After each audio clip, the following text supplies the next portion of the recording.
I'm Joita Gupta, host of The Pulse on AMI Audio. I want to take you beyond the headlines of the biggest stories impacting the disability community. As a member of the blind community, I'll bring a unique perspective to the conversation, alongside experts, advocates, and more. Together, we'll give you a more complete picture of the issues that are most important to you. Listen to The Pulse today. Subscribe on your favorite podcasting app or platform. This is an AMI podcast.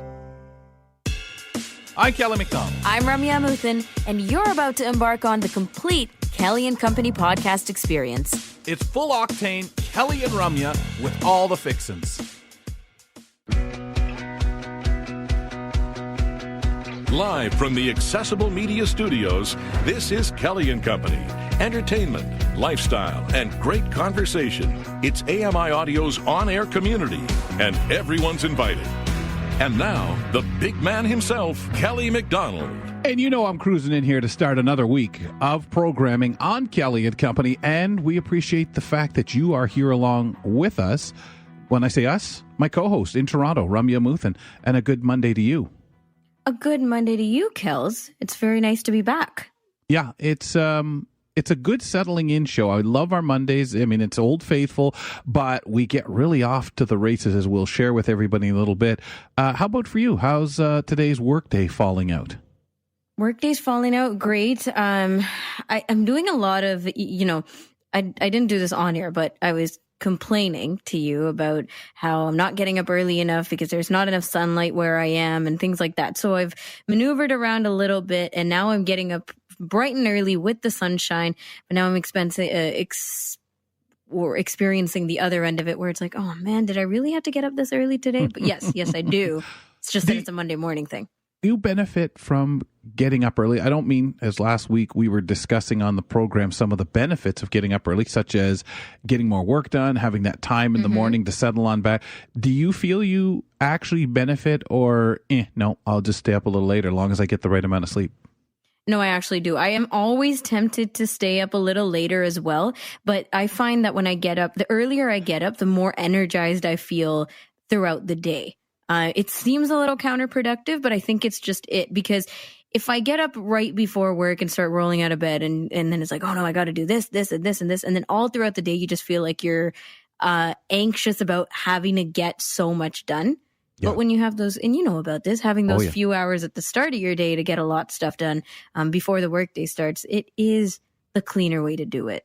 As I brought up to Margaret Weldon the other day when we were discussing this on Friday, the early morning workout, too, as much as I love the sitting for a bit with coffee while I do my work and read up on stuff that's gone on, that workout, when I can get it in early enough, it does set the table for the day. That's for sure. Absolutely. The breakfast table.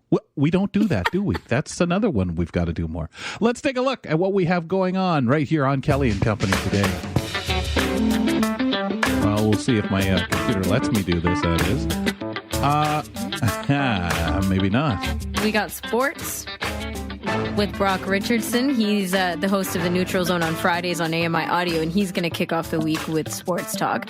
We're also talking about Ottawa streets being closed, certain ones, not all of them, on weekends to allow for more space for pedestrians. And community reporter Kim Kilpatrick is going to give us that update.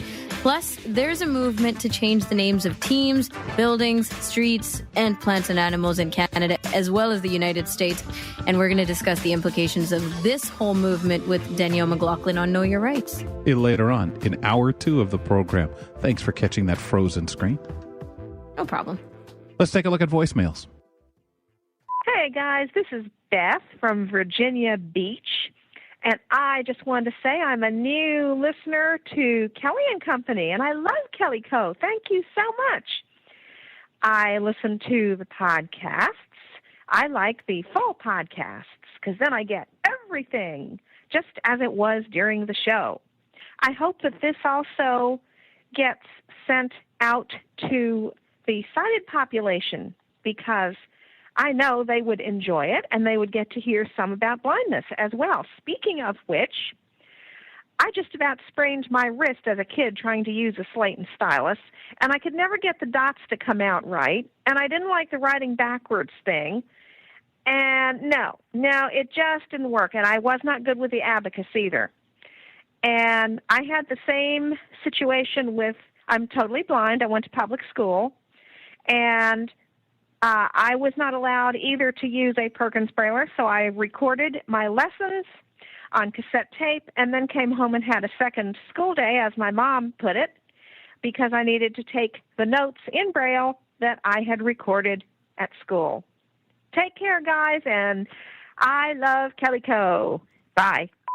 Absolutely awesome message. Thanks so much for sharing, Beth. Appreciate it. Hope things down in Virginia Beach are absolutely wonderful today, weather-wise, and safe on the coast down there. Rum, I'm trying to remember. Did you've tried playing around with the abacus, right?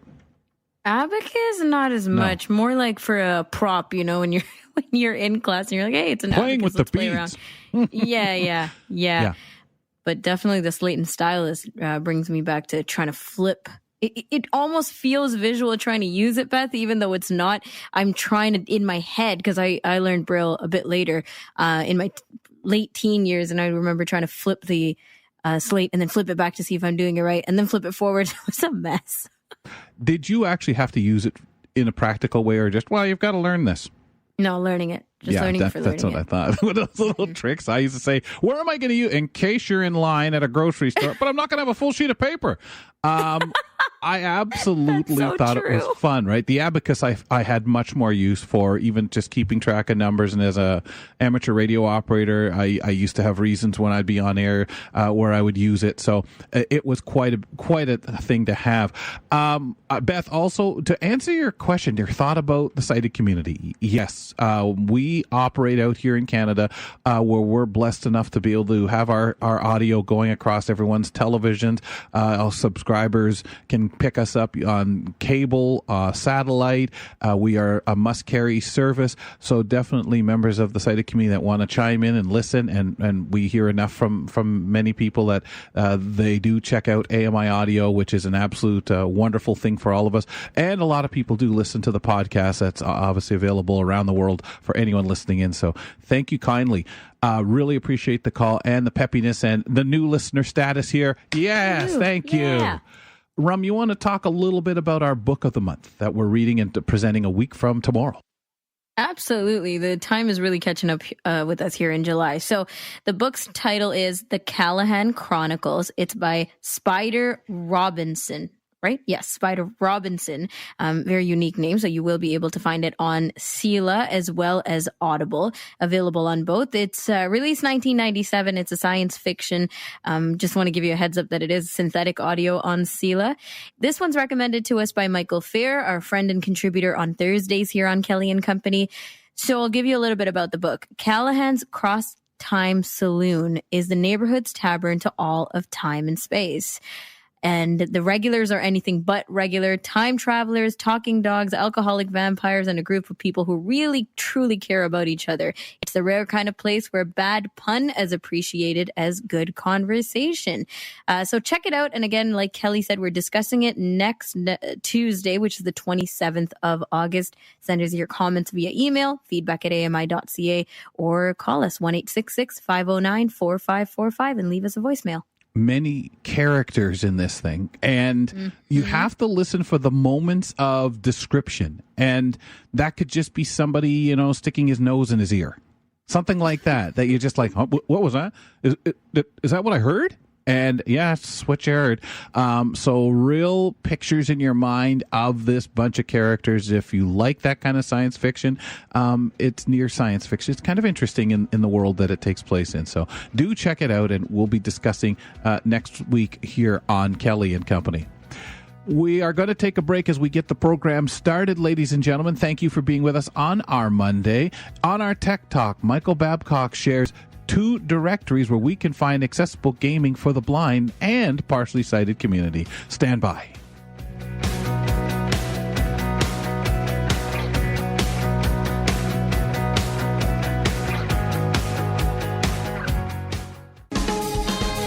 From Boundary Peak in the Yukon to Cape Spear in Newfoundland, AMI Audio is in your community.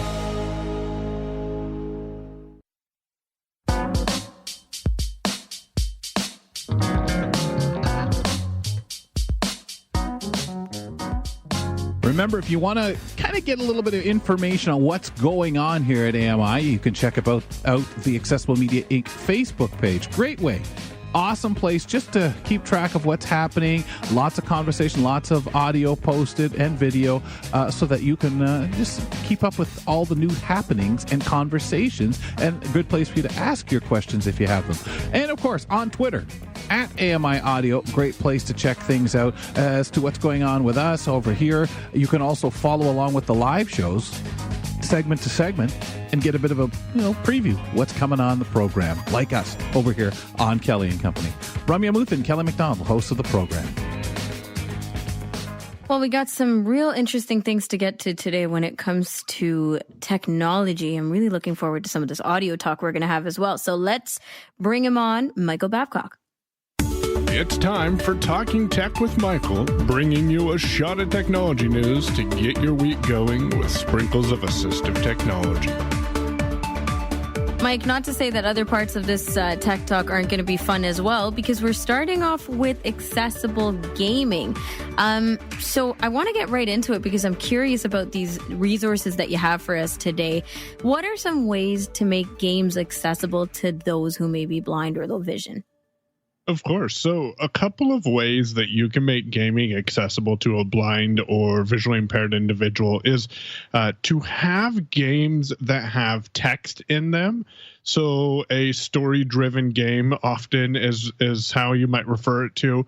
Or the second one, I just realized there's kind of a theme here, would be with 3D audio or spatial audio that you can use to determine, what's around you. And then the last way that I would suggest that a person could make gaming accessible for a blind individual is have a story-driven model that might be voice acted, or someone comes on and they act the parts out instead of it just being text, and then you interact with the game with either a keyboard or, in some games that I've been playing lately, by interacting with your phone.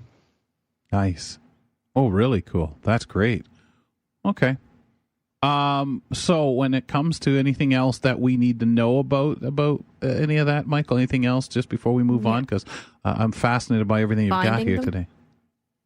Yeah, so the best way to find accessible games, because you can have accessible games, but if you don't know where to find them or you can't get to them, kind of makes it a little difficult. And the reason why I started looking into this is because I had some downtime, which is very rare, but I had some downtime.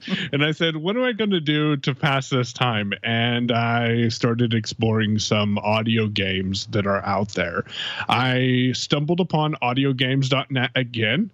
And that's a great resource to find audio games that's been around forever. I don't know when it officially started, but you can sort by, what people are talking about, what platform you want to play on. So that's a great resource. And then the Top Tech Tidbits, I mention that quite often, has a directory now that I think is super cool, because there's only a few games up here, but you can see the name of the game, what platform the game is on, endorsements, that means how many times someone submitted that game.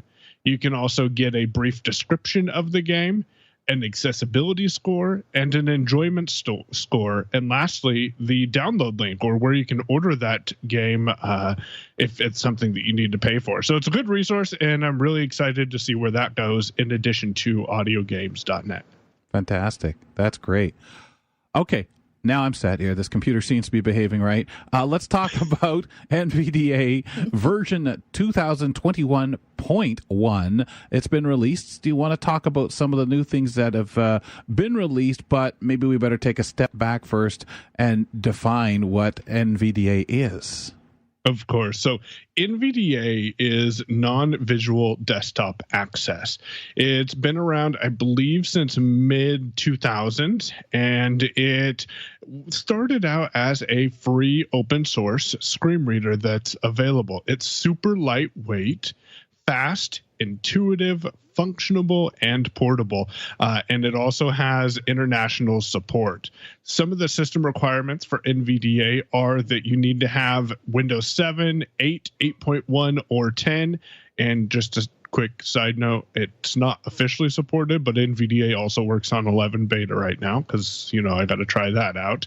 You have to have at least 256 megabytes of RAM and a 1.0 gigahertz processor with 90 megabytes of storage. So this allows you to even run NVDA off of a thumb drive or alternative media. And 2021.1, and my computer is working, right? Had to get that all figured out. Has some great new features. Has some support for mathematical symbols. It also has a lot of bug fixes and improvements, including in Office, Visual Studio, and several different language support. Now, one thing to be aware of is some of your add-ons might not work. Add-ons are additional things you can use with the screen reader to provide additional functionality. Some of them might not work, but check the add-on developer's website because a lot of them have upgraded. But if something isn't working the way it used to and you've upgraded your NVDA, that might be the first thing to check out. And I realize that, Mike, some people may not be super familiar. So can you take a step back for us and let us know what NVDA is?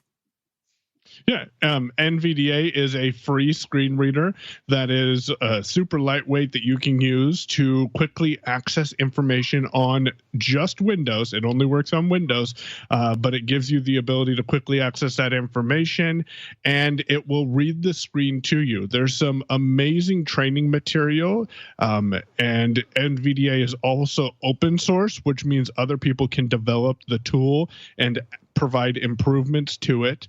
And because it's free, the nvaccess.org website, or NV for non-visual, and then the word access.org, will offer an opportunity to take donations. So if someone wants to donate to the project, they can, either on a one-time or monthly basis, or, and I really like this, you can pay to get basic training material for the tool.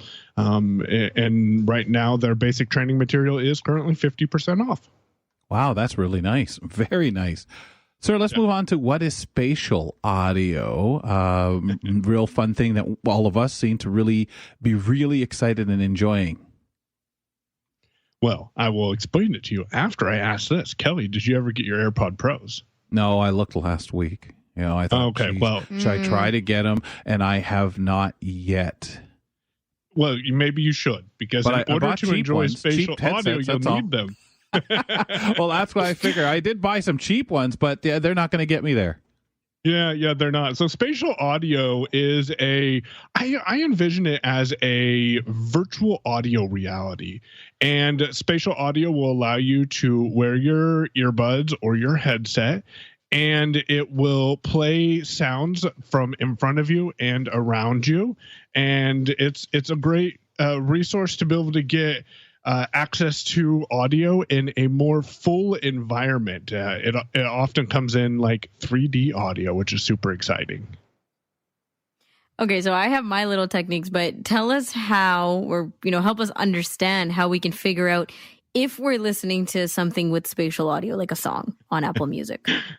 So here's how I tell if a song has spatial audio. I put my my AirPod Pros in, and typically I listen to music while I'm doing dishes because it's my way of getting away from the family and just going into my own head. Either that or I'm listening to Kelly Co. Either one. So, which Kelly Co. is not spatial audio, sadly.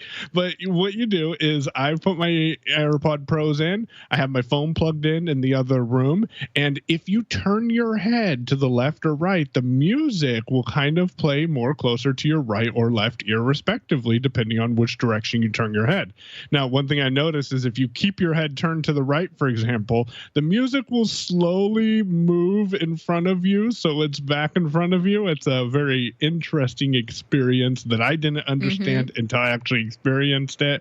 But yeah, that's how I tell. And then the other thing is if Ramya might have noticed this, if you are listening to a song that has a little bit more low end, I've noticed that it doesn't have as much low end as it would if it wasn't in spatial audio.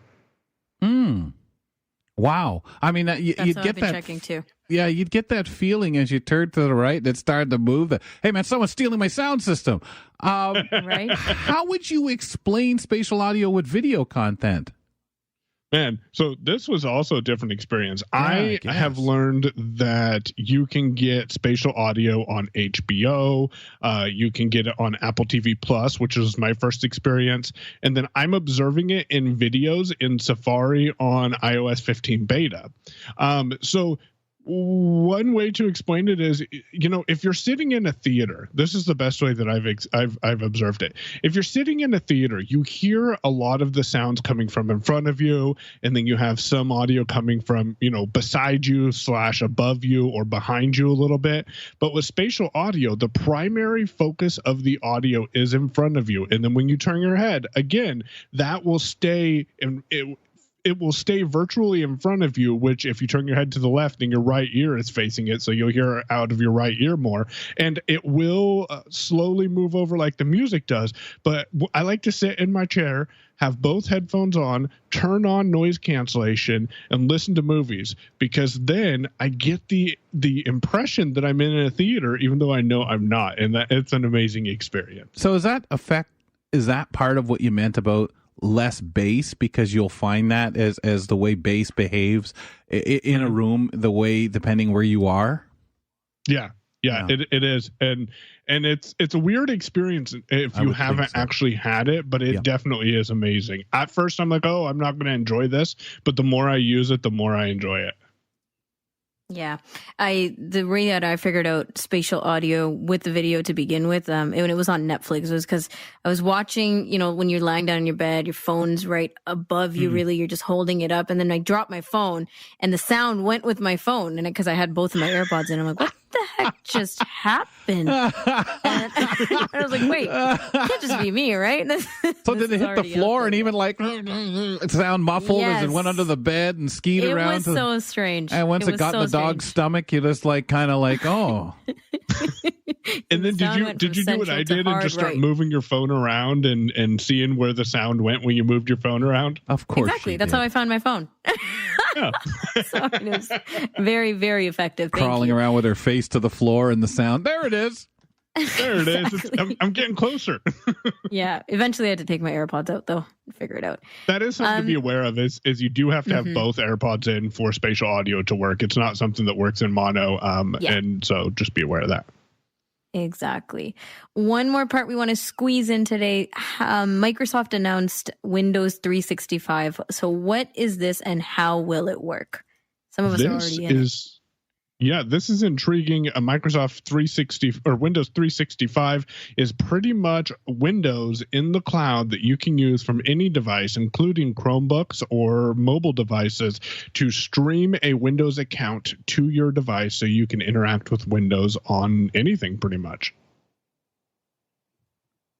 Okay, we were talking about it the other day here on the show, and that's just absolutely amazing. So what made you so excited about it, Michael?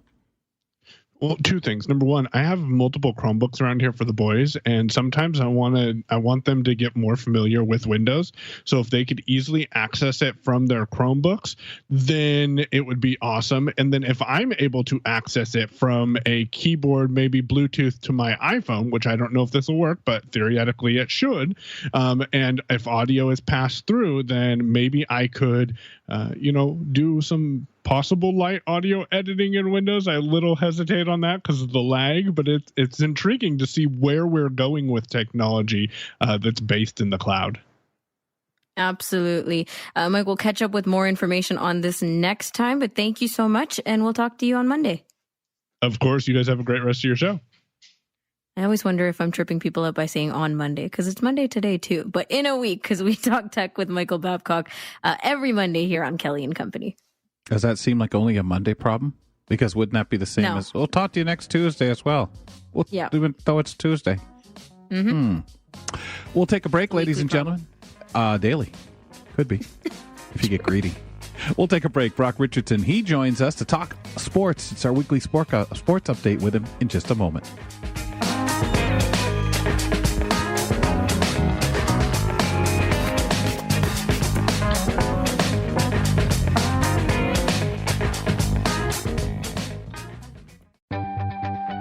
We want you to keep tabs on us.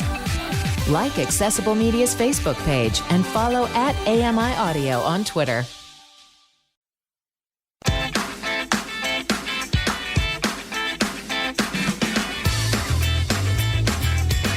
Okay, folks, we're getting off to a decent start here. I'm trying to sort this darn computer out, fumbling all over the place, so I do apologize here as we get our Monday edition going of Kelly and Company. Ramya Booth and Kelly McDonald, hosts of the show. It'll level out in just a moment because we'll talk sports. Wow. Is that a way to make Richardson feel real good? Like he'll just come on and, yeah, of course, when I show up, everything levels right out. Sure. That's what Ramya says all the time. It's true. It's true, Brocky. Let's bring him on since we're talking to the guy and he's just biting at the bit to say something. Brock Richardson joins us right now. He's the host of the Neutral Zone to talk sports. As a former athlete, I eat, sleep, and breathe everything sports. I'm Brock Richardson. Join me every Monday for your weekly sports highlights and our take on the weekend action.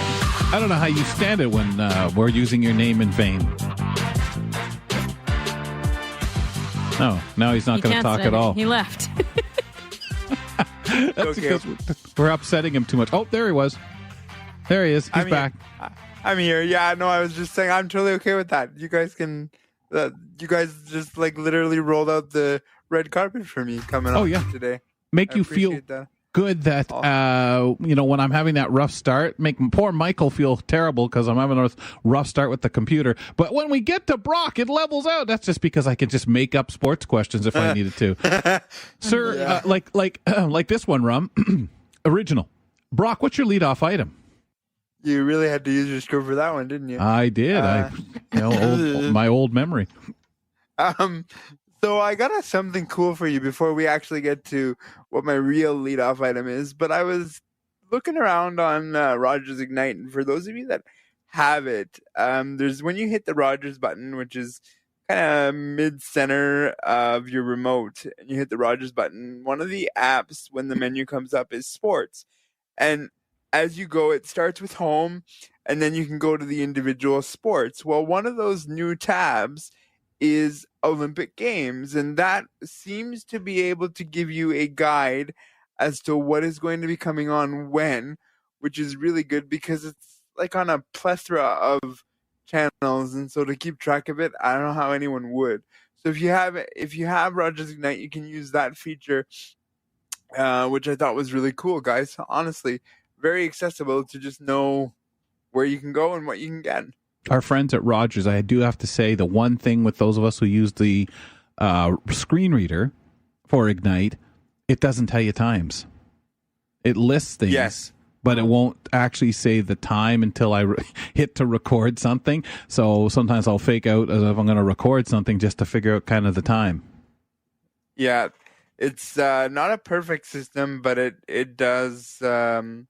it does give you that at least to know what's coming on when and in or who's coming on at some point without exactly. And Brock, the bottom line is it's more than I had a year and a half ago to even have a clue what was on. So no knocking it. Great piece though. Great point to bring up. Now the fake out lead item has gone by. Now what is the actual lead item you have today? The lead item is that the Toronto Blue Jays are returning home. Let's take a listen to Roger Ward, who gives us more.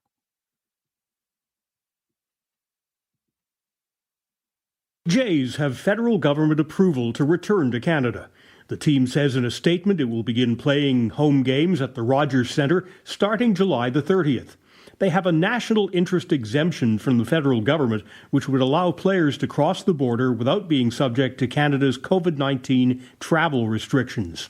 Toronto's scheduled to start a 3-game series against the visiting Kansas City Royals on July 30th.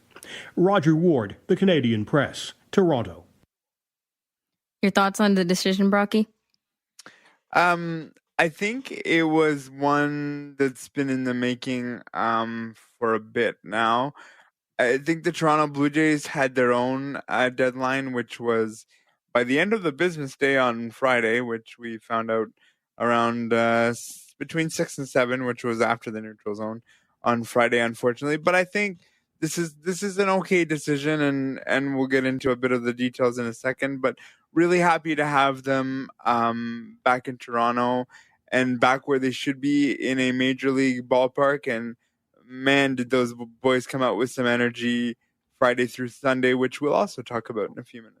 Boy, could you imagine if it came out during their show? He would, I'm sure that the rest of the neutral zone panel is saying, thank goodness he would have said, okay, scrap everything else, the Jays. And that would have been it for the rest of the neutral zone. Well, sir, we do have a breaking news button that we've only used once because we just haven't got so lucky with breaking news. But that would have been a cool one to break. Gosh, I'm surprised you're not finding. I just search out things. It happened at 3:55. It's a breaking news story at 4:45. What do we know about fans being in the stadium or not on the home portion of the schedule?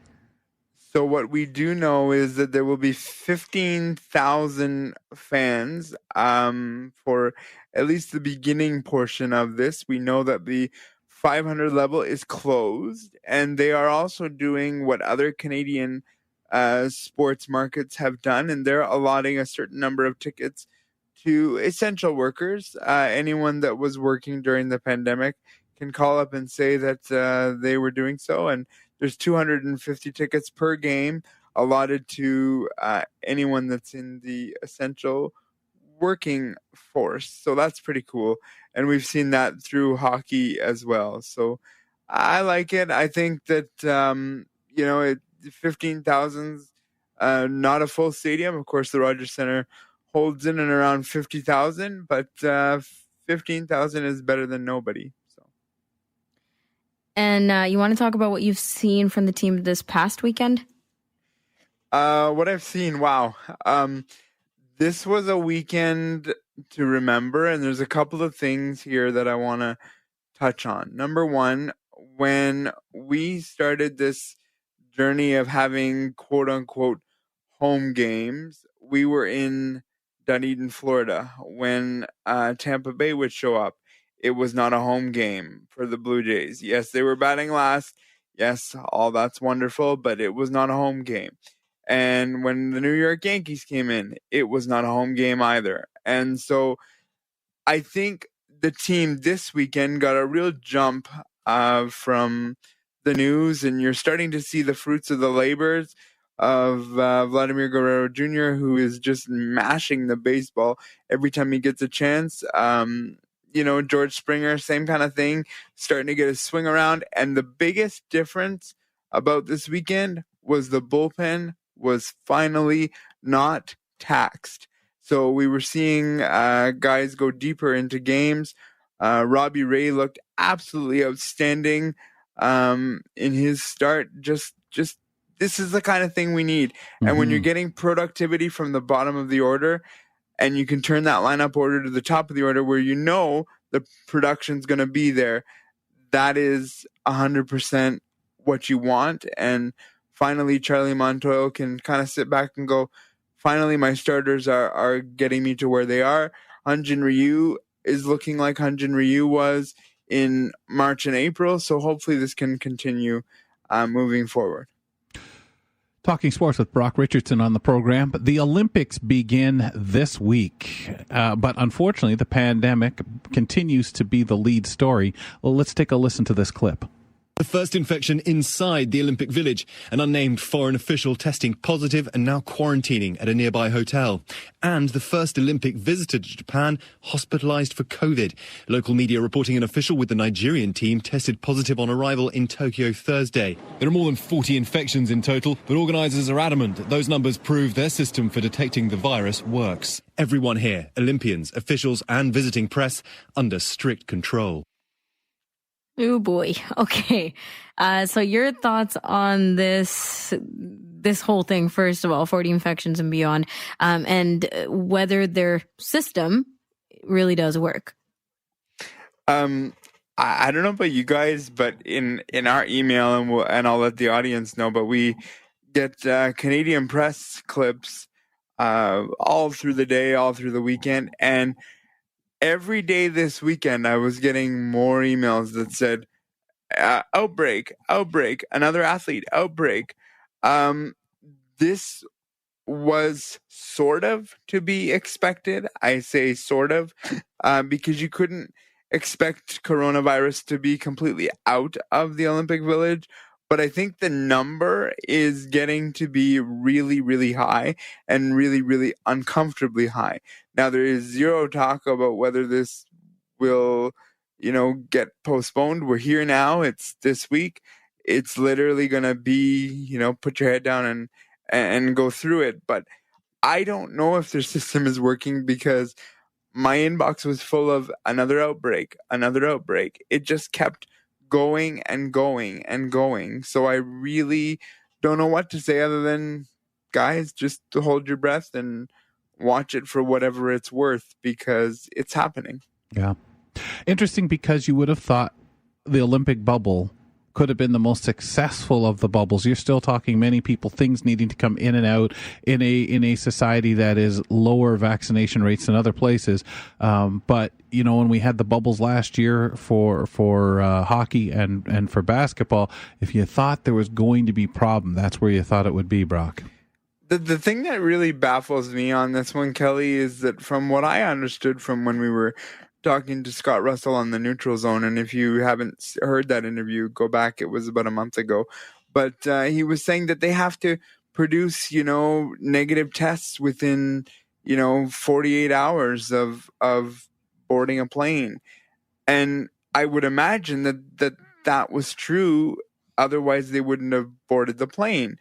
But we're just seeing this vast number just grow and grow and grow. And it's just making me go, yikes, here we go, folks. Let's just jump in the pool and see what happens. I really hope that nobody gets, deadly sick from this thing. And because that's not something the Olympics or Paralympics really wants on their ledger, if you can put it that way. Well, and you worry because, over the history of Olympics, and different countries, honesty hasn't always been forthright. So, sir, let's move over to the NBA Finals. Milwaukee's up 3-2 with a chance to win the championship on Tuesday. What are your thoughts on the series, and will we have a winner Tuesday night? What a fantastic series. Just wonderful. If you had told me that this was how this series was going to go, we saw Phoenix win the first two and then Milwaukee win the next three. It's just been so incredible to watch. Do I believe there will be a Game 7? Absolutely. I think this series deserves a Game 7. I think that it's just been so good. You've seen adjustments from both sides to try to figure out systems, things like that. It's just been a phenomenal series. So, no, I think this thing is going 7, and we'll see how it goes. But I am thoroughly gripped as not really having a horse in the race other than to say, yeah, Milwaukee Bucks are in the Eastern Conference. I guess you could root there. Giannis and company, I really want to see them win, but it's just been a really thrilling series overall. Yeah. Haven't warmed up anymore to Phoenix? I guess I have. It's I like the way they play. I like the fact that they're a quick team, they're a lengthy team. But Giannis, for me, everyone's been giving him such, will he ever grow up? Will he ever do what he needs to do because he's been knocked out of rounds?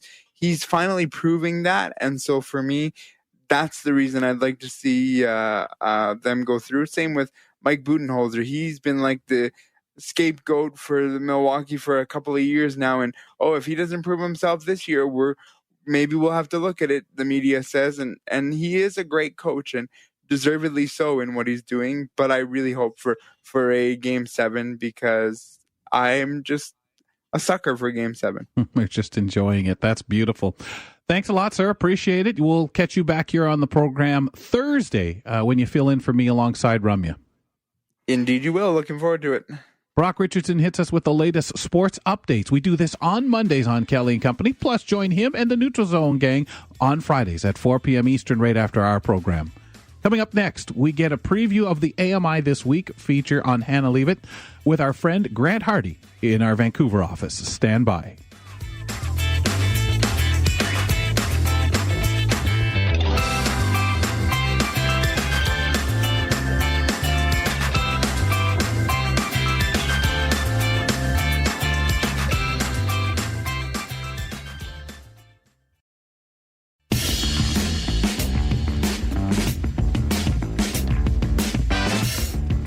Ramya, a piece of advice from Rummy Mummy. Wash your vegetables. Okay. Stop trying to build up your antibodies. Yeah, I'm trying to build up immunity again.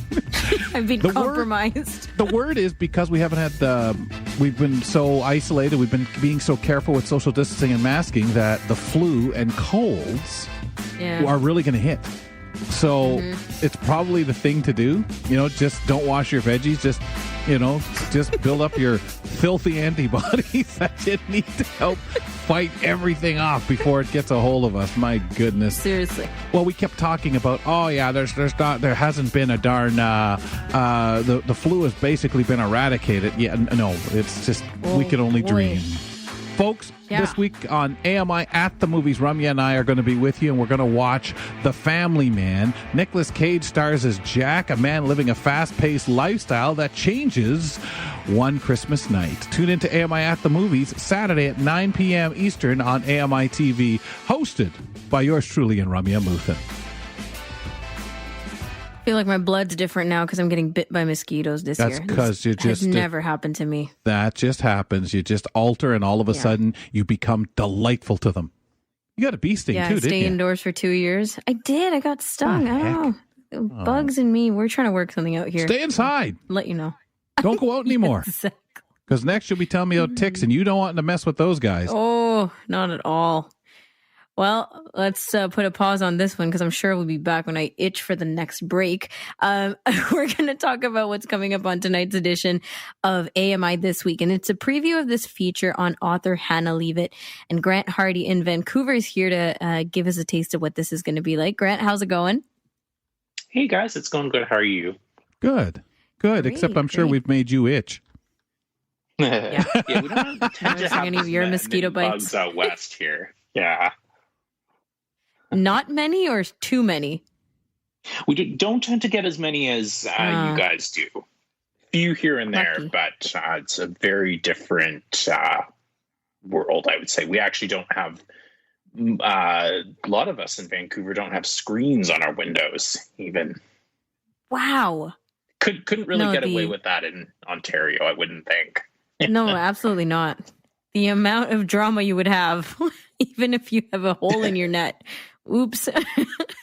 Okay, well, duly noted. I'll be there in BC next time. Okay. So give us some background on this feature that we're talking about. And she's a Victoria-based author, Hannah. So, we all know that there's so many different people with so many different diverse abilities. And there's a lot of stigma and misunderstanding. Now, one of the few times that you can really kind of ask whatever you want, you can ask, why are you using that cane? Or why are you in a wheelchair? You can just be as direct as you want, is when you're a kid and you're in school. Right. Very quickly, people learn to shut those questions down right away. Adults are always wanting to shut their kids down and prevent that curiosity. And of course, by the time you're a young adult, we're sort of taught that it's socially unacceptable to be curious. And even though I think the vast majority of people would much rather that everyone ask questions instead of believing incorrect information. And, we all just want to be included and understood. So Hannah Leavitt, who has a disability herself, she lost most of her vision as a young child, wrote kind of a disability 101 book. It's called The Disability Experience, Working Towards Belonging. And it just tells stories of real people with various disabilities and also summarizes their achievements and what their lives are like. It can be read by anyone, but it's a book for teens and young adults. And the idea is, again, just to provide that kind of outlet for people who maybe don't have exposure to a lot of diverse people with disabilities in their lives, who want to learn what people's lives are really like. My family used to be big believers on a dumb. There's no such thing as a dumb question, but maybe you'd consider an unasked question. that dumb question. Feel free to ask, because it's the only way to learn, to educate yourself and find out what's going on. And we've all had that, Grant. I've had little kids look up and, why are your eyes doing this? And the parent grabs the child. Oh, come along over here. Leave the man alone. Yes. And you feel sorry for the child, but you also long for that moment to maybe teach something that will stick for that child who's asking a legitimate question. If my eyes are blinking and that child looking at mom and dad, wow, mom and dad's eyes aren't doing it. Hey, mister, why are your eyes doing that? It's not meant at all with any malice or any way to make fun. Unfortunately, those kinds of scenes, which are all too common, do two different things. Number one, the parent pulls that kid away and the kid immediately learns, okay, disability is not something to really be talked about. Differences are not. Yes, exactly. Differences. I guess that's actually the main sort of. And the other thing is that kids will often say, okay, well, Mom, Dad, you tell me about it then.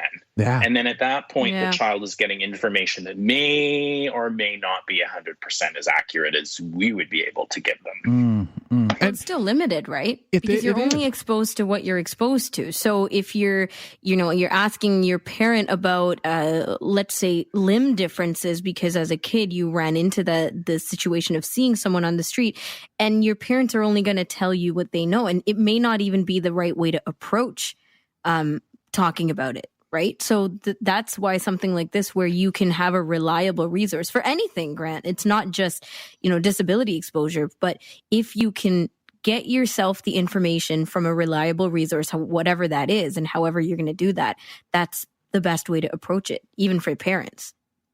That's correct. Yeah, absolutely. Did Anna feel that her peers, those of us in the community, and I don't know who you'd quantify this the most, but what were the views that her peers and other people that she looked to for, hey, man, this is what I've written, this is what I've done, what do you think? How were those reactions?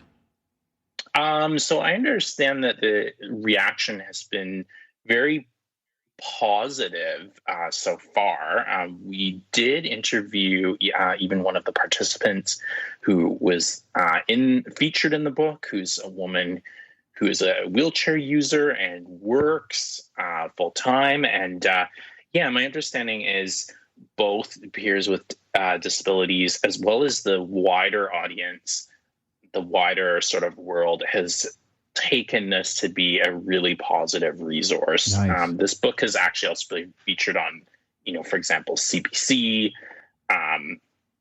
She's done an interview for them. So it sounds like it's going to be great, especially now that things are opening up again. You're going to be seeing more people out and about. Good to have that reference book that. It's interesting too, Grant, because ignorance leads to fear. Like I've been through a few job interviews in my life, or situations where the person wants to ask you, so Grant, with your vision impairment, how would you do this, or how would you do that? And they hesitate because I think sometimes people think, well, I'm supposed to know this. And then you would love to say to them, if you could read their mind, how are you supposed to know this? You don't have any experience with it. I feel so many of us in the community and in that position, I'd rather be asked the, quote, rude, silly, nonsensical question, or the question that shows ignorance, so that I can feel that the person is trying to not be ignorant, to try to learn knowledge so that they are no longer in that position. Absolutely. And I think most of us would. I mean, unfortunately, there's always going to be that odd, one or two people out there who will react with anger, or, sort of not take them seriously. If you do tend to, if you're listening out there and you're maybe one of those people who tends to react like that, I would caution that it can often have quite a huge future effect on that person's ability to engage with others in the disability community. But as you say, Kelly, for most people, we really do want to be asked those questions. It's not offensive in the least, and we really want to educate people on what our lives are like, because, I mean, the reality is we're not experts on other people's lives, and there are quite a lot of questions I would love to ask various people that maybe I don't feel completely comfortable with. So it's all about that openness and authenticity. It's really great that she's including, a bit of everything, right? Like the day-to-day in experiences for people with disabilities, as well as the bigger, more complex things that people really push themselves to do, like, I don't know, adaptive sports, outdoor activities, things like that. So something for everyone to take away, even I think within the community. Yeah, we've got everything from people climbing the tallest mountains in the world to people just having funny moments between a parent with a disability and their child. Also, there is an entire section just on the achievement of individuals with cognitive disabilities as well, which can often really have some stigma attached to that. So again, it's really kind of an all ages reference book, but specifically for teens and young adults with just disability 101, everything and anything about disability. Amazing. Well, Grant, thank you so much for helping us preview this, because it is a really great feature, and I'm glad that you got to speak to Hannah, and hopefully people will tune in tonight to check it out on AMI TV. Yeah, absolutely. I'm hoping you can check it out, and thanks so much for having me on a couple of weeks in a row. I'm really getting used to the spot here. The Grant Hardy segment returns. Yes, Lena, exactly. The right people hear it, Grant. Okay, sounds good. All right, we'll talk to you soon. Grant Hardy is our reporter in Vancouver, and he's previewing tonight's episode of AMI This Week on Hannah Levitt, and she's an author based in Victoria. And AMI This Week is on Mondays. You can check it out on Mondays on AMI TV at 8 p.m. Eastern Time. I think that's the one thing that so many of us agree on, that especially if it's the difference of you getting a job, say, or not getting one, you'd rather almost any question. And I've had people say, well, what about if it's actually kind of an inappropriate question?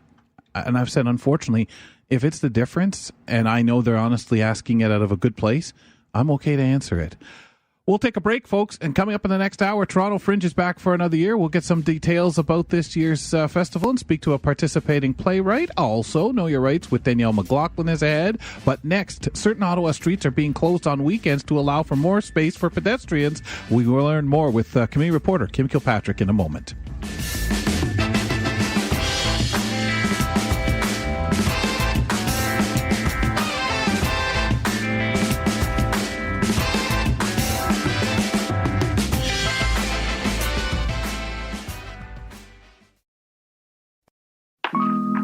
Because as a blind child, I was always told, you have to be careful, don't run over here, you're going to hit this. To be able to do judo with sighted people, to be able to hold my own with them and be allowed to throw them and be allowed to choke them, and for them to see that I'm not so fragile, they can choke me too, they can throw me too, and I'm not going to break. That was very satisfying, just being allowed to participate in something rough. Kelly and Company, sharing your stories.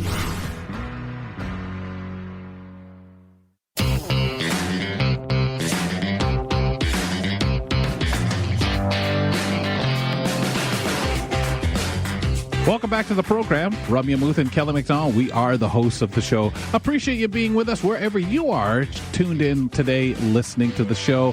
Always glad to have you on board. Wherever you hang out around the world, it's so wonderful to be with you. Ram, as I was mentioning a few moments ago, it's really interesting when you have people talk about what we would be comfortable with if in the position that Grant was discussing with Hannah's writing. It really is interesting what we would say, hey man, you know what? I'm okay if a person wants to actually ask a question that may be, that's silly, what we would say silly, or the question we know they feel silly asking, but they know they don't know. And they're wondering, how would you do that? And it is hard. None of us want to ask something that you feel a little like, I know I'm being rude here, or I should possibly know this. And you just want to scream at them. How should you possibly know? This isn't your life experience. So I always like to encourage people, but on the same token, I can't speak for everyone. And I certainly wouldn't want to hear someone say, yeah, I asked that question because I thought it was better to ask it than guess or make up something and be ignorant. and they were offended. And I again, not everybody's going to feel the same way or feel, that comfort. So I did want to kind of mention that it is a slippery slope and something tricky to deal with. Yeah, it absolutely is, Kels. And, that's why I shout out content creators and people out there who are really putting it out there, people with disabilities, to say, hey, I've made a video about questions that people might have or my response to this concept or the other. But other times, like you said, because it's not somebody's lived experience or because they might be getting the exposure, kind of out of nowhere. Yes. It's hard to say, oh, maybe I should check YouTube, right? Like you instinctually either want to ask or don't want to ask because you're cowering and thinking, oh no, I should know better. But you may not. It's just reality. Yeah, it really does become a tough one to deal with people. We want to bring on our community reporter. Kim Kilpatrick joins us from Ottawa. We talk to our community reporters on Mondays and Tuesdays right here on Kelly and Company. Hello, Kim. How are you? No, don't hear her there. We'll get her in just a second. Yeah, I think Kim will probably have some thought on this too, Rum, in the sense of situational. I know we've got a report to get to, but I really always love that when people have the opportunity to hear different opinions, because you really get trapped into feeling, oh, well, this person is the voice of, well, no, that's just their experience, and each one of us has something so different. Yeah, absolutely. And that's why with Hannah's approach to this book and really laying out the whole day-to-day as well as bigger picture things or, some of the more limitless possibilities that she's highlighting in there, it's wonderful and very appropriate to do it that way. Certainly is. Kim, welcome to the program. How are you? I don't know what happened. I was here and I was listening to you talking about questions, and then I was gone for some reason, which I have no idea why. Trying to slide into the background there. But I'm with you, though. I love it when people ask me questions. I have no problem with that. I'd rather they ask them that they don't know or they perpetuate some kind of misconception to others, or as long as they're respectful. If people ask me questions and they're just being...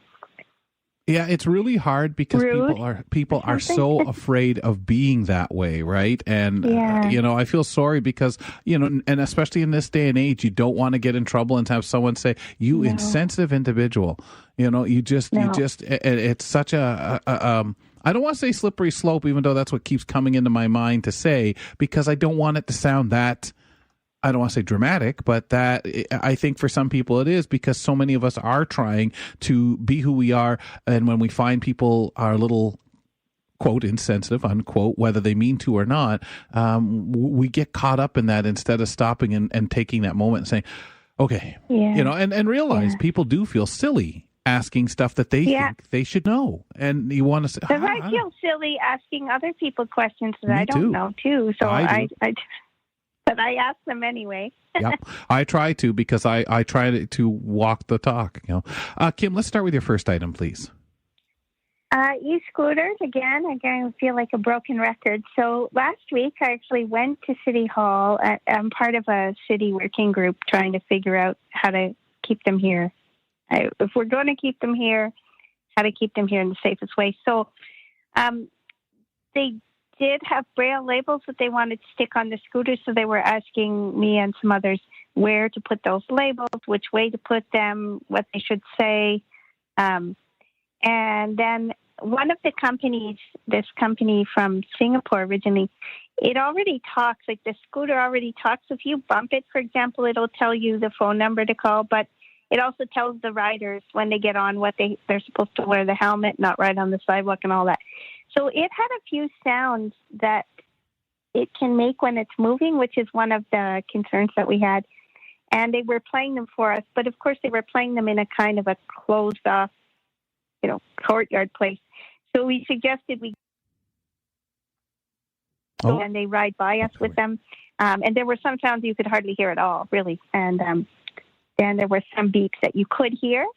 So it is kind of interesting talking to the companies. I mean, it's not the ideal solution. I would rather they were not here at all. But if they're going to be here, at least they're engaging with us and trying to make things safer.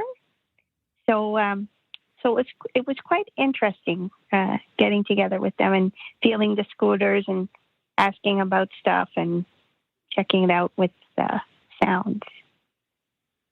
Okay. Kim, want to get to everything on your list today, so let's move to your personal experiences going to the vet. How's it been? Oh, I've been going a lot, unfortunately, but I just wanted to say that it's opened up a little bit more. So this past Friday, I took my dog for her annual checkup, and I'm sure you would know, Ramya, like from going, at first you couldn't even get inside. So the last time I went, I had to call them first. The door was locked. We came in, and then they wouldn't even let me in. Like, they just took the dog in, and then I was sort of waiting outside. But now you can go in, and one person only, and the door isn't locked. So you go in. What I did was I called from the bottom of the stairs. I just called up and said, "Can I come in?" Because they only let so many people in.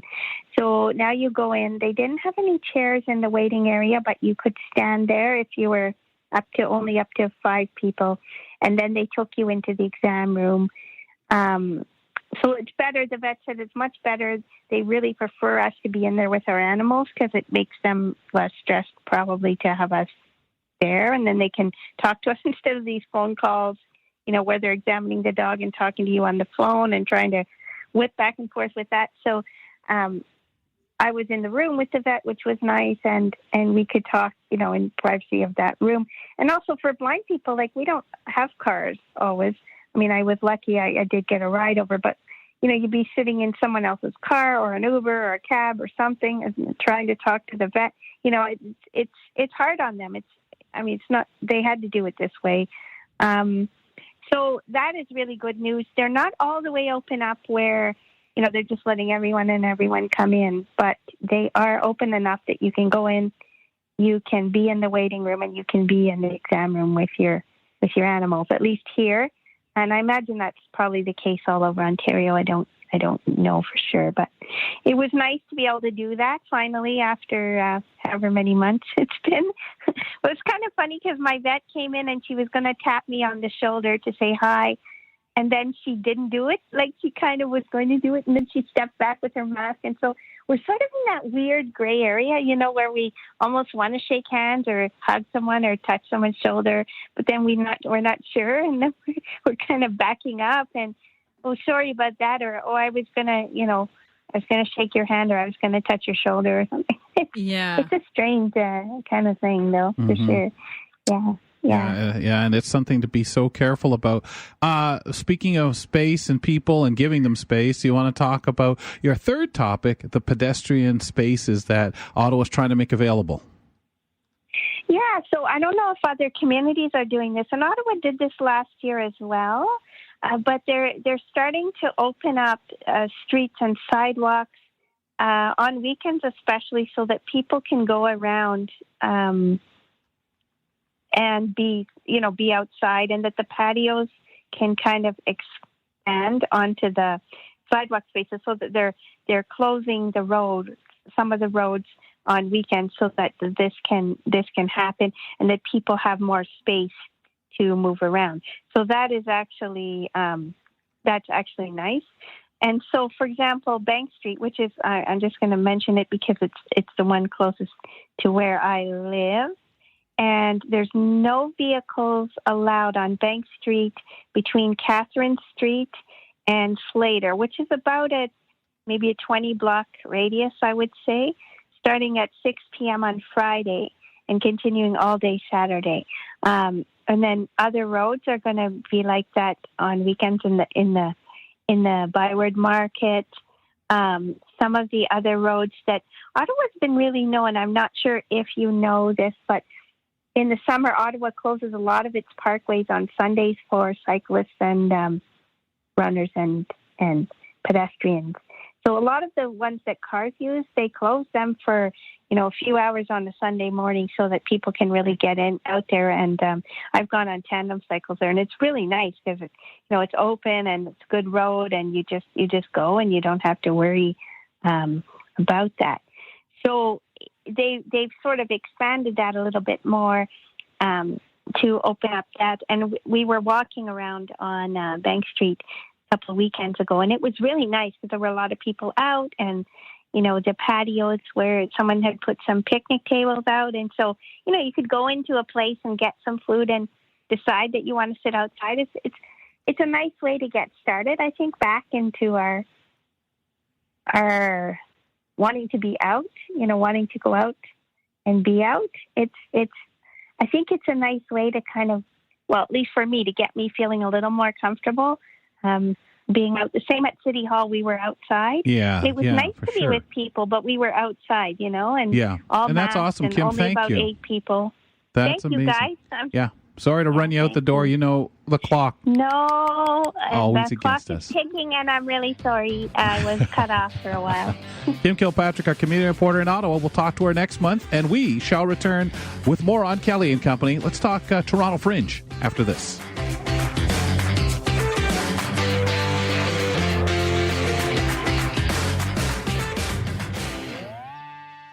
Listen to AMI Audio online at ami.ca/listen live.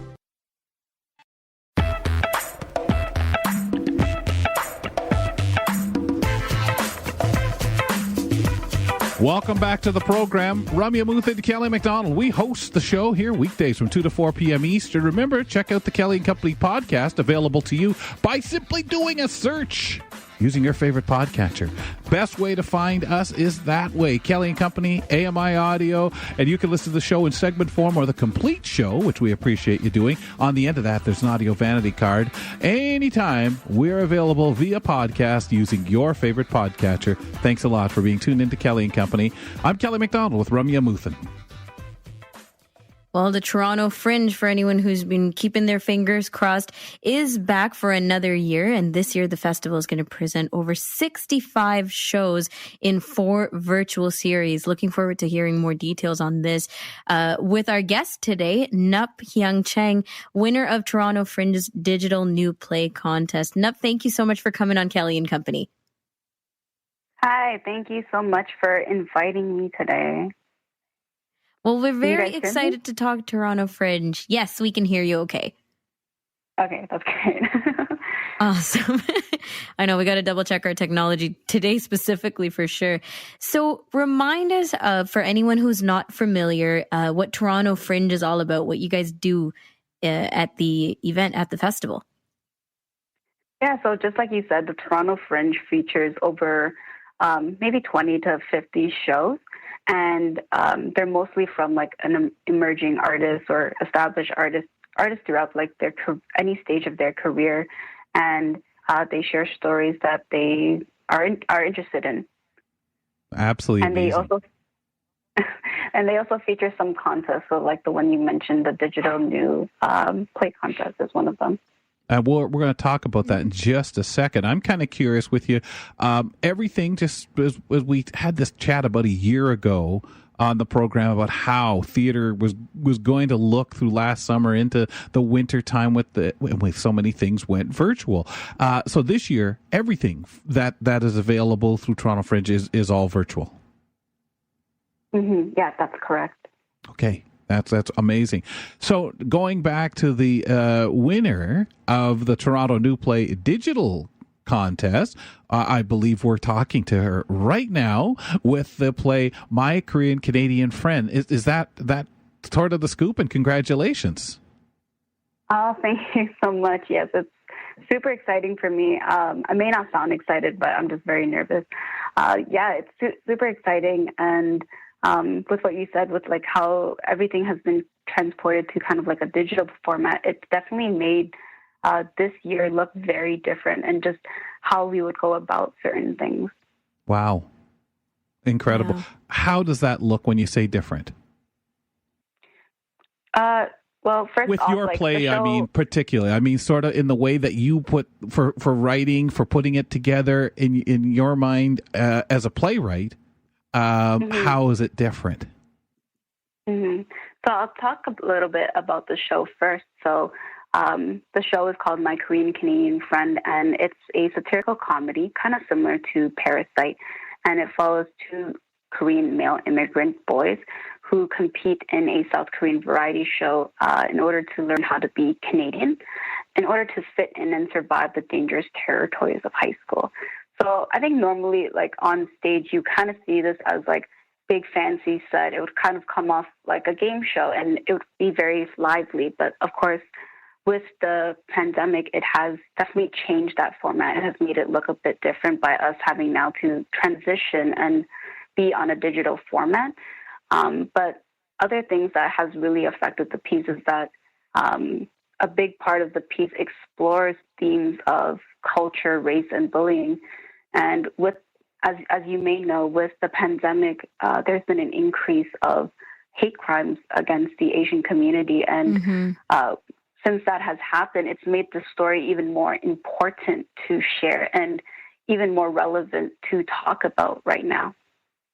Yeah, no, absolutely. And speaking of talking about it, the performance that you have on July 24th, that's this upcoming Saturday, is followed by a 30-minute talk back. So this is kind of where you get to engage with the audience virtually, but still have some direct conversation about what they've been experiencing throughout the show.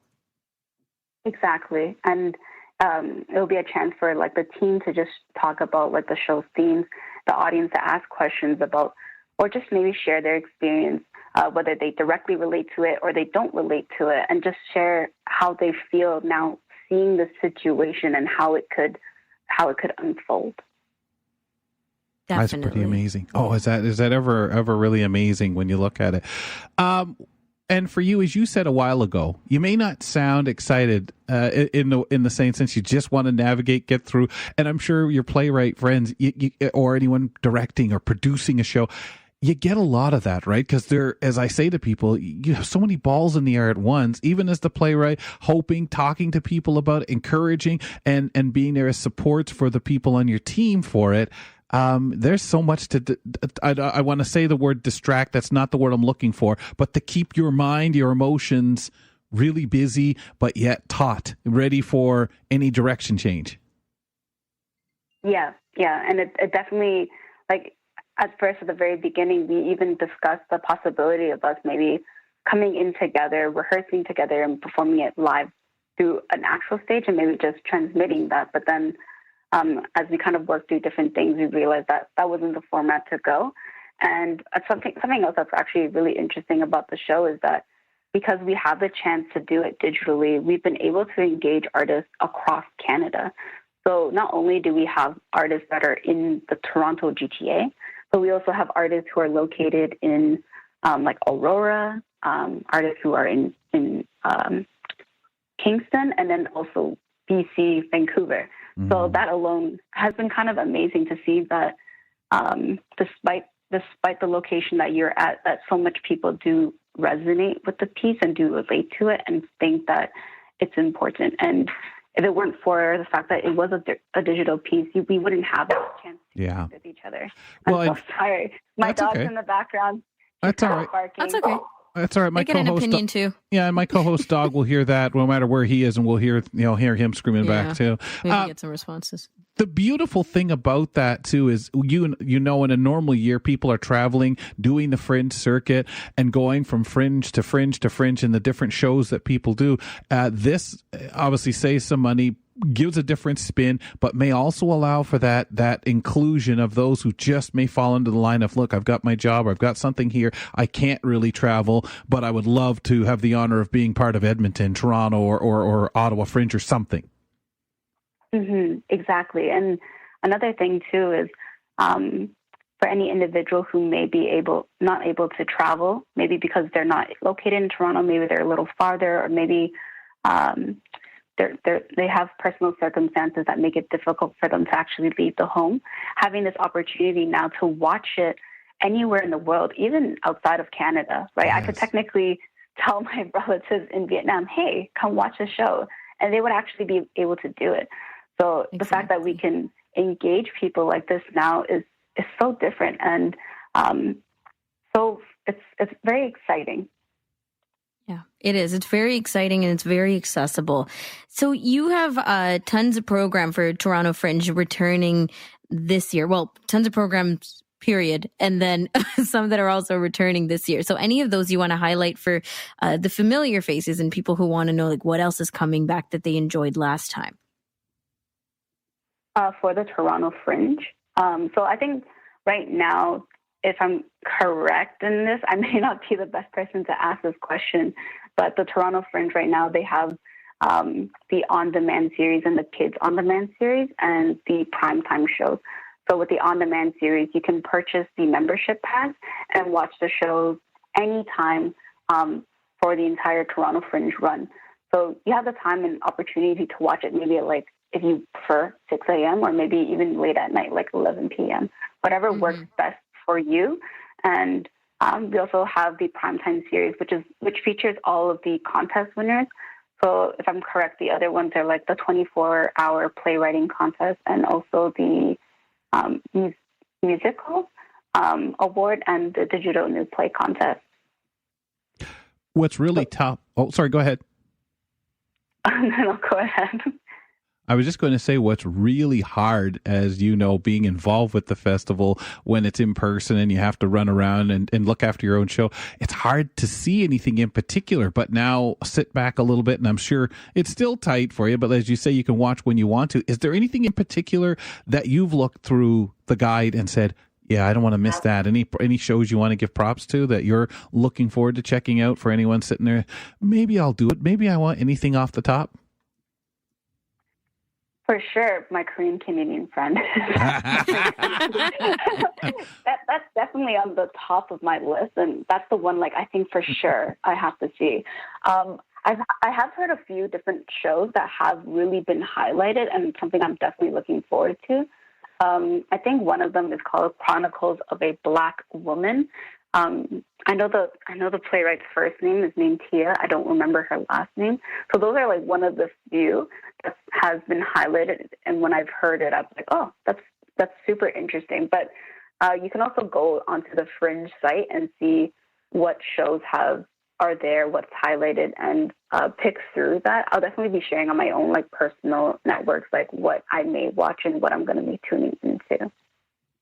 Yeah. And for people, who are coming around the first time for Toronto Fringe and maybe only having known it to be virtual, right? It's such a cool way to compare for those of us who've attended in person and who've gotten the Toronto vibe of it when we're going and on the streets. This is something that I always point out when Toronto Fringe Talk comes back around, the whole vibe of what the streets feel like and what it feels like to just walk through the Fringe Festival, let alone, attend the shows and take part, right?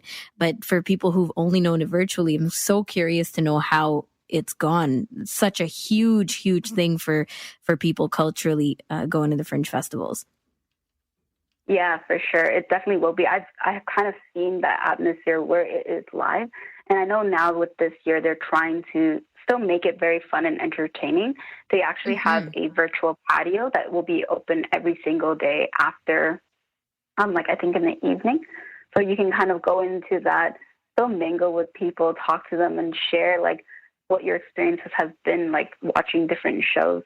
And although it is digital, it's slightly different, it is another way for us to just still mingle and interact with each other. Yeah. So many people rely on it for the advice of, hey, what did you see? What should I see? And this is kind of the way that Fringe works. Yeah, for sure. Well, good luck, first of all. I hope lots of people get to take a chance to see the show.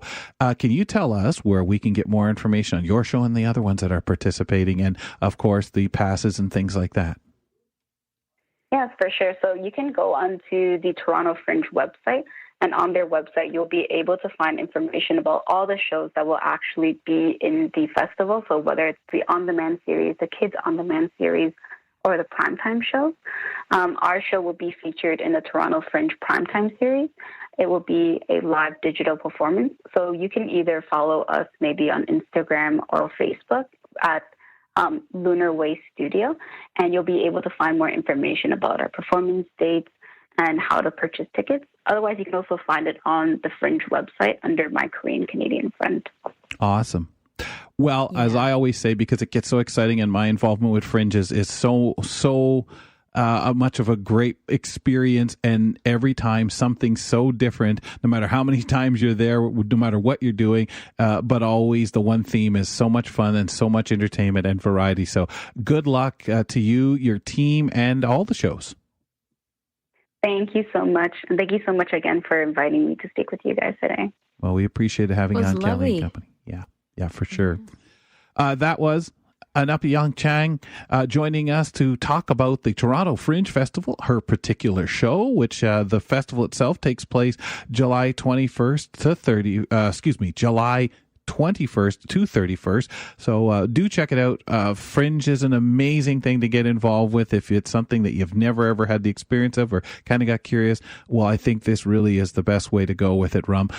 Nothing beats in person, though. I will say that. All the running around in the hot weather, getting into those theater spaces, nothing like it. I know, especially in the heat. Coming up next, as we take a quick break, there's a movement to change the name of teams, buildings, streets, plants, and animals in Canada and the United States. We discuss the implications with Danielle McLaughlin after this.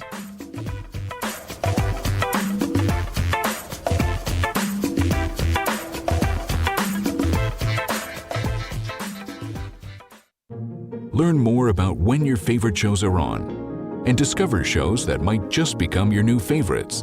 Visit ami.ca/schedules.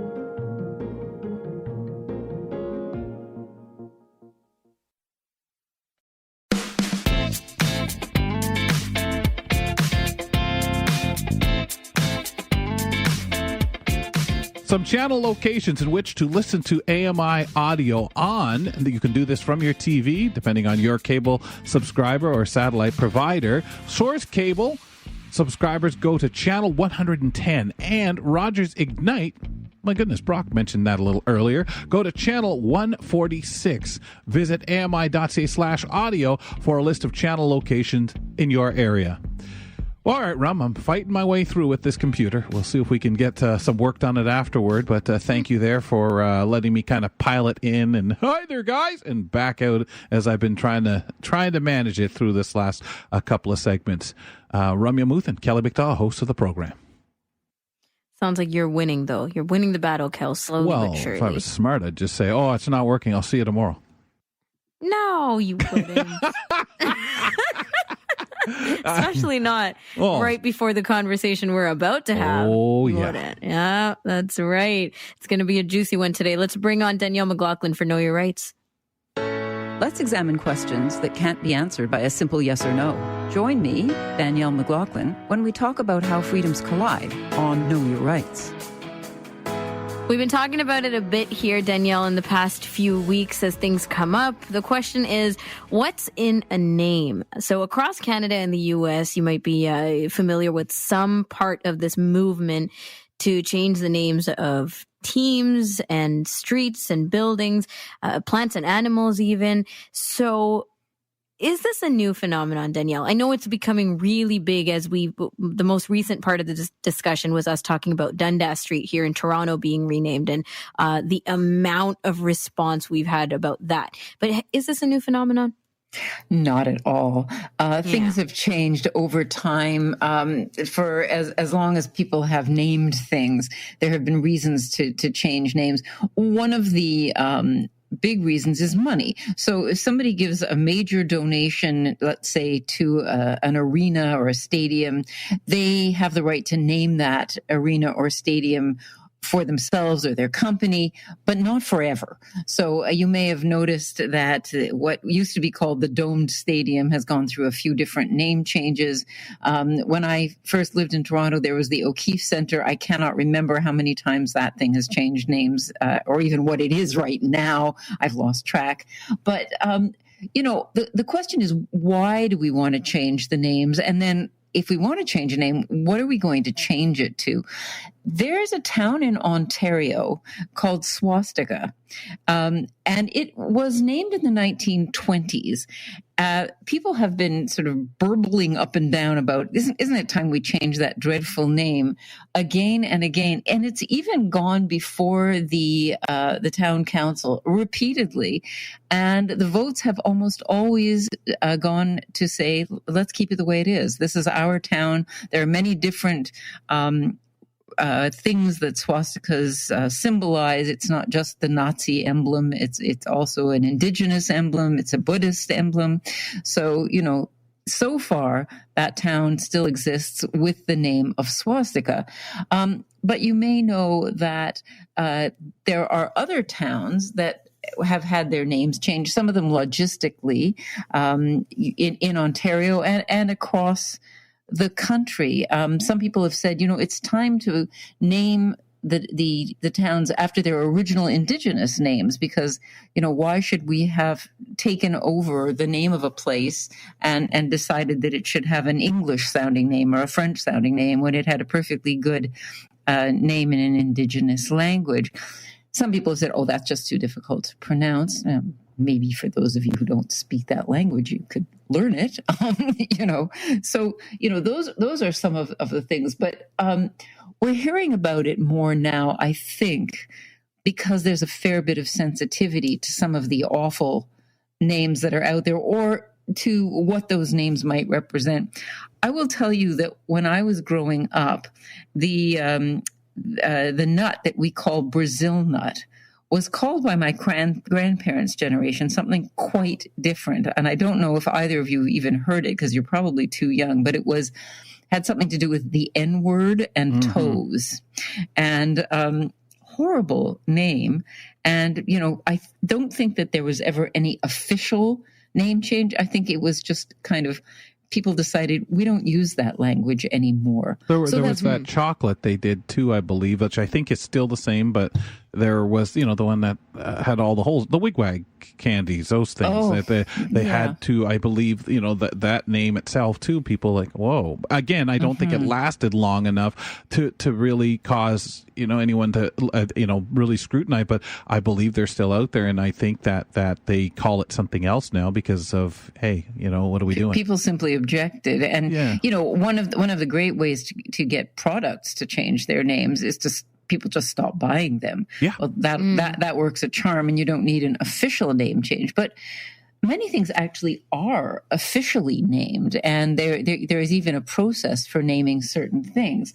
So here is just a short list of some of the things that people have wanted to change within the last few months. There is Dundas Street, Dundas Square. Now, not everybody knows who Dundas was, but there's and people who don't say, well, what's the problem with Dundas? Well, he was a Scotsman. He had a position in Parliament. He was a member of Parliament. He also was a lawyer by trade. Here's just one interesting fact that I read, and I believe this to be true. While he's probably responsible for retaining slavery in the UK and thereby in England for 15 years longer than it would have otherwise been retained, he also acted as a lawyer to protect the rights of someone who had been enslaved. So, he's not only a bad guy. He did a lot of bad things. But he was a human. Now, I'm not saying we shouldn't change the name, although, like some people, I wonder at the cost of changing the name of numbers of streets. There is a Dundas, Ontario, as well. Oh, there's tons of Dundas around. Right? London is working on it here. Yep, exactly. I remember when my family moved to Ontario, we thought it was an Ontario town and city name that almost every medium to large size, well, I guess medium size, I should say, had a Dundas Street. And I think if you go through, there's like 100 of them in Ontario. I'm sure. And it's a major highway. It was Highway 2 in some places too, right? So do we go back to calling it Highway 2? Do we give it a number? Do we name it for somebody else? The last I looked, most humans have flaws. So, if we name it for a human, we're going to find that something will come up that we really don't like very much. One of the Ontario legal buildings was named for one of the first women lawyers. Well, it turned out she was also a prominent anti-Semite, who did her best to keep Jews out of all sorts of places and professions. And they changed the name of that building, but they changed it to the names of two other people who were white males. Is that okay? I mean, both of those white males are reasonably respected people, but maybe we haven't dug far enough. I don't know. And I wonder that, going back to your example of Dundas, I did not know that business about the lawyer part, and one would almost wonder, was there the possibility that there was a logic that he, in his mind, I'm holding this up for a transition period so people aren't just turned out their doors and told fend for yourself now since this is no longer legal. I don't know that. Well, I could be wrong. I have read that though, Kelly. That's exactly what I've read, that it needed a greater transition period. I'm sure that someone who was enslaved at that time, would have said, I don't need a transition, just let me go. Of course. And maybe, but I guess also, if it's sort of like we say, well, you can't just, turn them out the door without showing people some education tools and helping them. And I don't know if that's what went on, but we know the stories about so many people. Yeah, you're free. Go. To what? Mm-hmm. I don't know how. You've kept me from having any education. It's sort of like taking a house pet and turning it out into the woods and say, fend for yourself. Yeah. Well, I don't know that I'd make that exact correlation, but I certainly think that there are many ways to look at any individual's life. In my neighborhood, there are quite a few roads that are called Indian Road, Indian Crescent, Indian Trail, and many of the people in this community are saying, okay, time to change those names. And yet we know that some of those are original indigenous trails that now have houses built on them and everything else.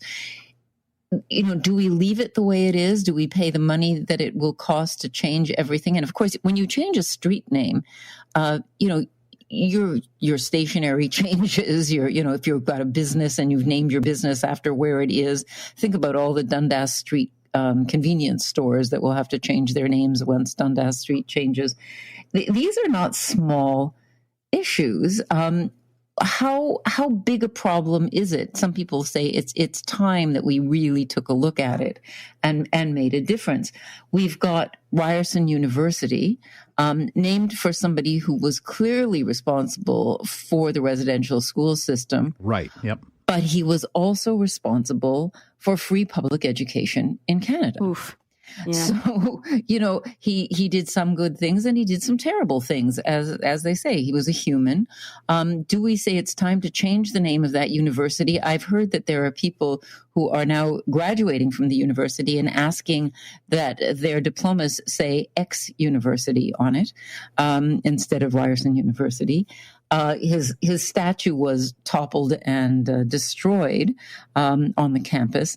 And some people have said that's not the way to deal with it. If we're going to, learn from history, we keep the statue there and we put something else up to explain what he did and why, some people should look at him with, that he's disgraceful. Yeah. Can we use that to learn? I don't know.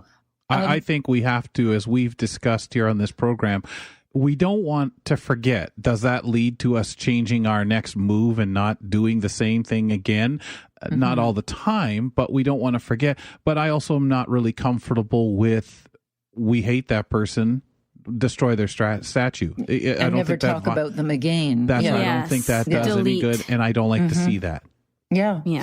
And this is troubling.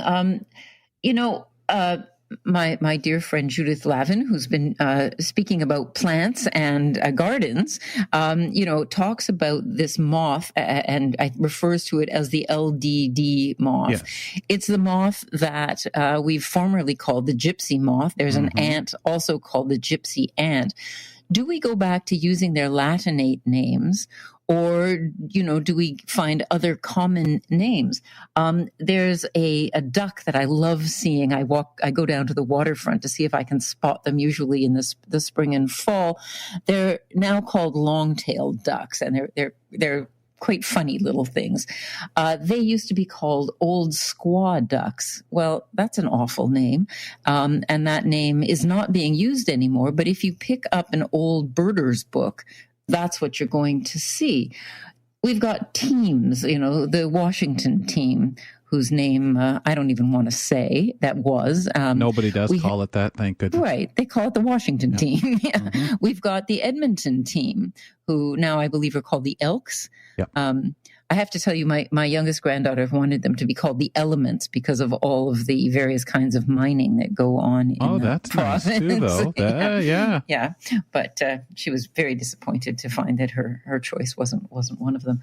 But often there are requests to submit possible names for things to change.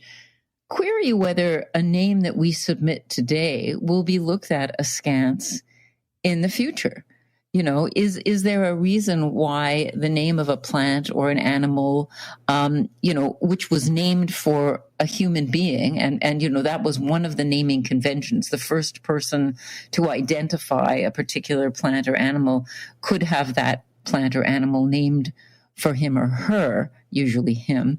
Are we going to say, well, because we don't really know enough about that individual other than that they discovered this plant or animal, maybe we shouldn't name after them. Maybe we should name it after the location where the person discovered the animal. Well, take a look at the Ebola virus.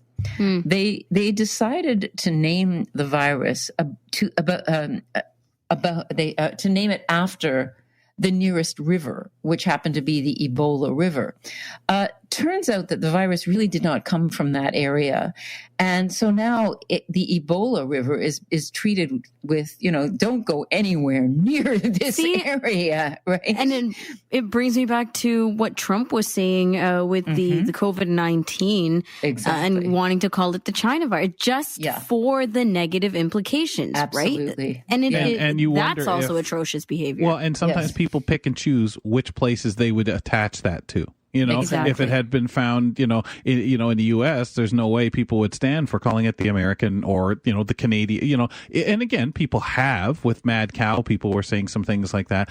But again, that's why we now call it the Delta variant instead of. Well, even though we know that the Delta variant was first identified in India, we don't know that it actually originated in India. But, we also have questions about how should we be naming things? Should there be a convention? And one of the things I found out was that the organization that was responsible for naming plants and animals that had a convention, they decided they had to change their name, which I thought was kind of amusing. It's really hard. So I need to ask you, Kelly and Ramya, if you could rename one thing, what would it be? Rum? You don't want to go first, Kels? Oh, no. What was the one when we were talking about this conversation earlier today? Because now I should have written it down. Kelly had a really good one for me. That included a part of my name in it. Oh, really? Yeah. I was going to say, I want to hear it. Yes. I don't remember what it was. I don't. Look at us. We're a pair. We're too creative. We don't remember. Yeah. We say so much stuff like that. I was going to say, this show would go from Kelly and Company one day to the Amuthan hours because that would mean I'm retiring. Oh. We need both of you. But you notice that, for example, AMI just uses its call name, right? Its initials. It doesn't go by the old full name that it once had. Like just CNIB. Yes, or the NAACP. Now, the NAACP is a very, very well-known organization. Its old name was the National Association for the Advancement of Colored People. Well, that sounds horrible, but NAACP, we know that is an advocacy organization that fights for the rights of people of color, of Black people and other people of color. So, what's in a name? What's in a name, Danielle? Exactly. Only got to the tip of the iceberg with it today. Thank you so much. Name all streets by numbers, avenues, like New York. Exactly. Exactly. Danielle McLaughlin joining us for Know Your Rights and talking about the renaming of institutions, of things, places, a lot of stuff today on Know Your Rights. Back after this break.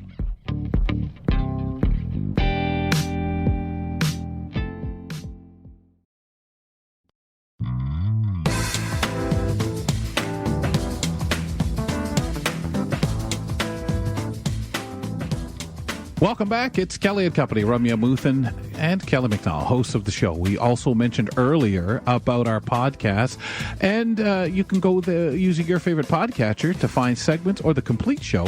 But we'd also like to recommend a segment or two from this program in which you may want to go back and check on in case you joined us late and missed out. Rum, where do you want to start?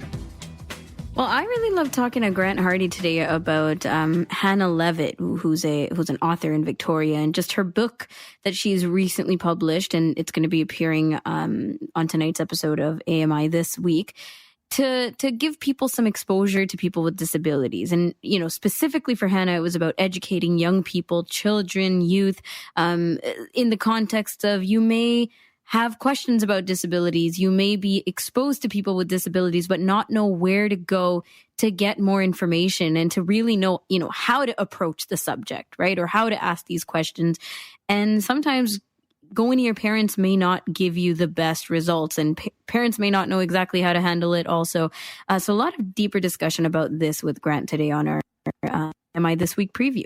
I think our visit with our community reporter, Kim Kilpatrick, important. She talked about her experience going to the vet. We know that so many people purchased dogs or cats during the pandemic lockdowns and needed that company. But then we also know of how the veterinarians had to back things off a little bit so for following measures, and how overwhelming that became, and how hard so many people told me it was taking them to be able to take their cat or dog in. So interesting things there on her experience, as well as that being a blind person going in and doing it. So do check out the Kelly and Company podcast. Wonderful talk with Danielle McLaughlin, of which I think on Cut for Time, we could even get into more discussions of our own feelings about some of the changing of names and that's going on. And Danielle went all over the place with that made you really stop and realize, oh my goodness, if you really take the deep dive into this, there's a lot than just renaming streets. Paul Daniel, he joins us, Rum, to tell us what's coming up on Now at Dave Brown tomorrow. Hello, Paulie D. What's going on? Hey, Kelly. Hey, Ramya. On tomorrow's show, our environmental contributor, Lawrence Gunther, will discuss the controversy over Richard Branson's flight into space, near space last week. While there are those saying it promotes space flight, others wonder if the money invested could have been better spent on more important things that need fixing here on Earth. So Lawrence will talk about that. Nelson Rigo from Cool Blind Tech will tell us how to use automated captions for voice tweets. And of course, tomorrow is Tuesday, so we'll have our weekly news quiz. Awesome, man. Keeping you guys really busy. Some very interesting, questions what Lawrence has there for you when you think about it, Paul. And we know, especially as we see things going on with the big air heat bubble in BC, and some of the things that are coming out there, such as concerns for salmon and so on, that we should be addressing. So I totally get it. Thanks, pal. Thank you. Good luck to the gang over there now at Dave Brown. Their show on the air at 9 a.m. in the morning, right here on AMI Audio, across the network on AMI TV as well. And you can find them available as a podcast, as you can, the gang from the Neutral Zone, too, if you want to catch up on their program. But also, please, any of us, Kelly and Company, Neutral Zone, now at Dave Brown, I'd appreciate a rating and review if you don't mind. So, Rum, did you remember what that name using your name was? I know I said something about your mom, wasn't it? Rummy Mummy's. Okay, there was the Rummy Mummy's Cafe, Rummy Mummy's restaurant. I can't remember. Rummy Mummy's going to